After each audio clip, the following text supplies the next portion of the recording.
कांग्रेस भी जिस पार्टी के साथ गठबंधन करती है उसी के वोट खा जाती है और अपनी सहयोगी पार्टी की कीमत पर वो फलती फूलती है और इसलिए कांग्रेस परजीवी कांग्रेस बन चुकी है। 2024 से जो कांग्रेस है वो परजीवी कांग्रेस है और कांग्रेस की 99 सीटों में से ज्यादातर सीटें उनके सहयोगियों ने उनको जिताया है। स्वीकार करो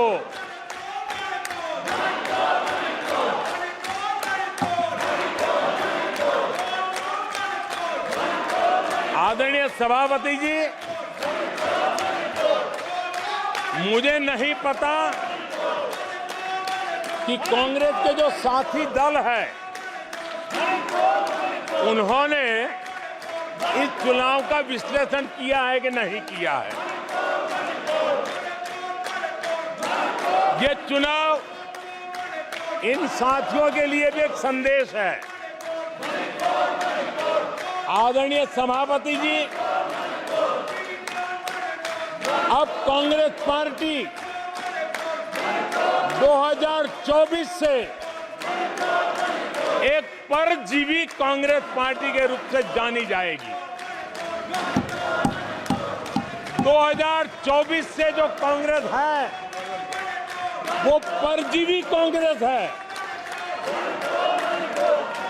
और परजीवी वो होता है जो जिस शरीर पर उस शरीर के साथ रहता है ये परजीवी उसी को ही खाता है।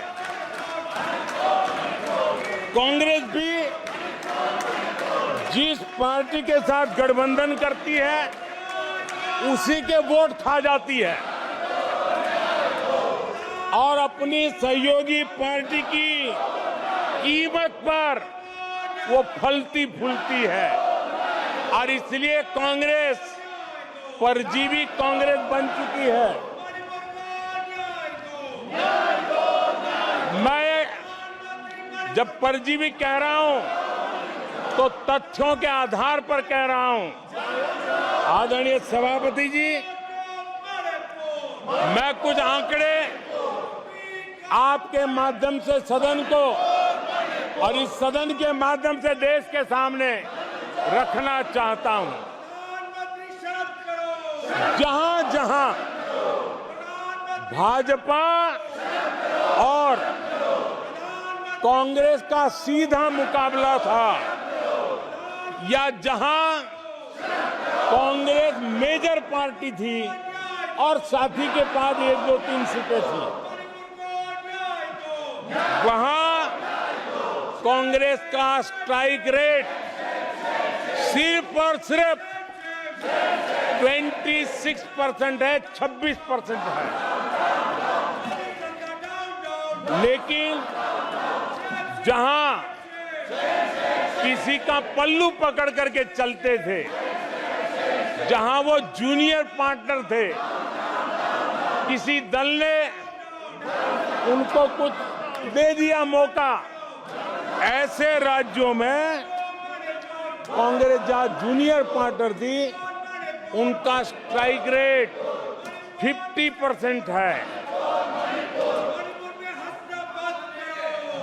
और कांग्रेस की 99 सीटों में से ज्यादातर सीटें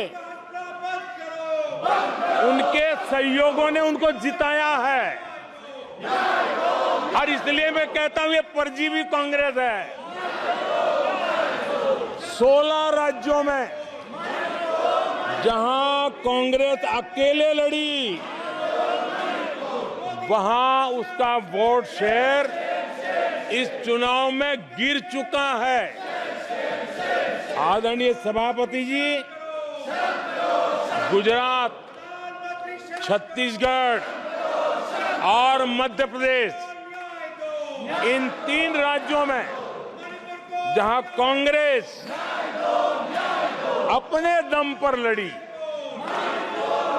और 64 में से 64 में से सिर्फ 2 सीट जीत पाई है, 64 में से 2।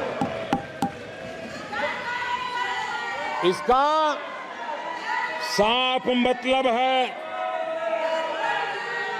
कि इस चुनाव में कांग्रेस पूरी तरह परजीवी बन चुकी और अपने सहयोगी दलों के कंधे पर उन्होंने चढ़ करके ये सीटों का आंकड़ा बढ़ाया है।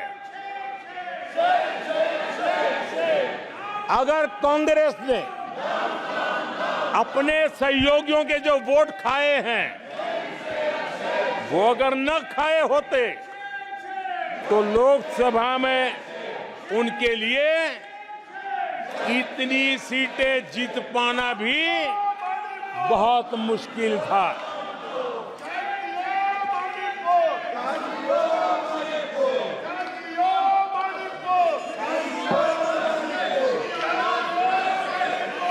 आदरणीय सभापति जी,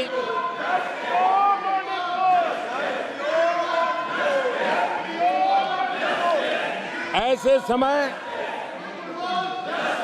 एक अवसर आया, देश ने विकास के रास्ते को चुना है, देश ने विकसित भारत के सपने को साकार करने का मन बना लिया है। तब भारत को एकजुट होकर समृद्धि का नया सफर तय करना है। ऐसे समय ये देश का दुर्भाग्य है कि हिंदुस्तान में 6 दशक तक राज करने वाली कांग्रेस पार्टी अराजकता फैलाने में जुटी हुई है। ये दक्षिण में जाकर उत्तर के लोगों के खिलाफ बोलते हैं, ये उत्तर में जाकर के पश्चिम के खिलाफ जहर उगलते हैं, पश्चिम के लोगों के खिलाफ बोलते हैं, महापुरुषों के खिलाफ बोलते हैं। इन्होंने भाषा के आधार पर बांटने की हर कोशिश की है। जिन नेताओं ने देश के हिस्से को भारत से अलग करने की वकालत की थी, उनको संसद की टिकट देने तक का दुर्भाग्य हमें देखना पड़ा, जो कांग्रेस पार्टी ने पाप किया। पैनोरमा ग्रुप, जो सोचता है वो करता है। आपके अपने सपनों। ये लो मुंह मीठा करो, आज मैंने अपना जॉब छोड़ दिया, अब हम पूर्णिया वापस जाएंगे। जॉब छोड़ दिया है? मतलब ये घर कैसे चलेगा? हम करेंगे क्या? और माँ बाबूजी क्या बोलेंगे? इसलिए मैं एक और मिठाई का डब्बा लाया। अपने बिजनेस के लिए लोन अप्रूव हो गया। अरे लोन अप्रूव हो गया वो तो ठीक है, लेकिन पूर्णिया में हम रहेंगे कहाँ? अपना घर भी तो नहीं है वहाँ। इसलिए तो एक और मिठाई का डब्बा अलग से लाया हूँ। हमने पूर्णिया में घर ले लिया है, पूर्णिया के ई होम्स पैनोरमा में। पूर्णिया में पैनोरमा ग्रुप लेकर आए हैं ई होम्स पैनोरमा। बड़ा घर, आलीशान जिंदगी और अत्याधुनिक सुविधाओं के संग। अरे अरे, अब क्यों मुंह मीठा करवा रही हो? क्योंकि हम घर वापसी जो कर रहे हैं। घर वापसी की खुशी पूर्णिया में ई होम्स पैनोरमा के संग। E homes panorama, luxurious lifestyle redefined.